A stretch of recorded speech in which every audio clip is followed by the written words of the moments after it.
ఒకసారి జంతువులన్నీ విహారయాత్రకు వెళదామని నిశ్చయించుకున్నాయి.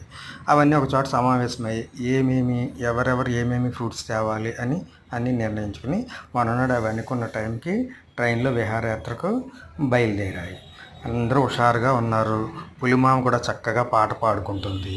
అందరూ ఈ హుషారైన సమయంలో ఇలా ఉండగా 2 జిత్తులు మారిన నక్కలు ఈ ట్రైన్లో జంతువులు పట్టుకెళ్తున్న ఫ్రూట్స్ అన్నిటినీ దొంగిలిద్దామని ప్లాన్ చేస్తాయి.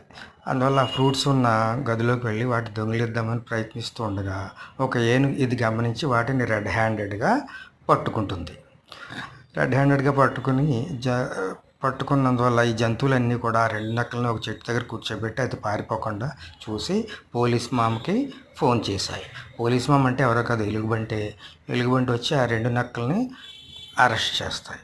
జంతువులన్నీ ఏనుగుని ఎంతో మెచ్చుకుని గజరాజు అని పేరు.